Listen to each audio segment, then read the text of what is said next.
د جاهلیت په زمانه کې و خلک دغه میاشت د نحوست ولا میاشت ګڼله. د اسلامي کول دغه دومه میاشتو سفر نو په دغه میاشت باره کې د جاهلیت په زمانه کې ډېرې غلطه خبرې مشهورې وي. نو په هغه خبره کې ډېرې خبرې نن هم په عوام کې مشهورې دي چې د یغې خبرې د حقیقت سره د شریعت سره بالکل ور تعلق نشته. نو اڅو خبره درته بیانوم. اول خبره دا چې د سفر معنا دو خالی. نو د عربی دا دستور چې کله وه په دې باندې د رجب د ذوالقعده او داسې د ذوالحجې او د محرم میاشت تله بیا دغه څلور میاشتې ډېر زیات احترام کړ.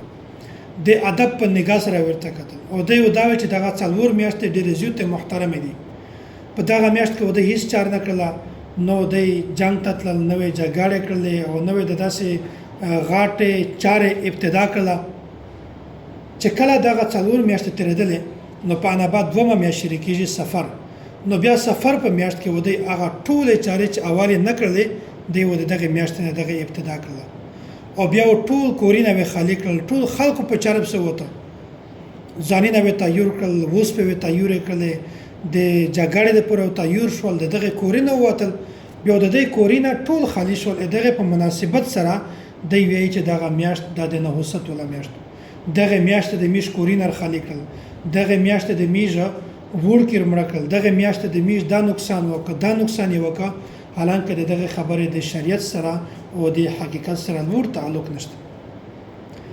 نو د جاهلیت په زمانه کې دغه میاشت ته د نحوست ولا میاشت ولا نو دغه واجنه دغه باره کې چې څومره توهمات وي، څومره غلطه خبره وي، نو چې کله اسلام راغی بیا اسلام هغه ټول توهمات ختم کړ، هغه ټول وهمي خبره ختم کړي، هغه ټول غلطه خبره ختم کړي.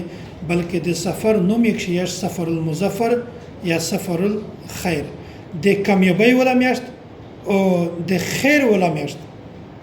دغه واجنه د شریعت دا اصول دی چې څومره هم میاشت دي دا ټول میاشت د خیر او د برکت ول میاشت دي. هر میاشت د احترام قابل ده، هر میاشت د ادب لایق ده. لکه څنګه چې نور میاشت د خلق د ادب په نگاه سره کسي، د احترام په نگاه سره ورته کسي، په شسترګه باندې ورته کسي. دا په چار دو دیتا چې د سفر میاشت د ادب په نگاه سره وکسي، د احترام په نگاه سره وکسي، په شسترګه باندې وکسي. ځکه چې نه په میاشت کې نحوست شته، نه په زمانه کې نحوست شته او نه په رزق کې نحوست شته.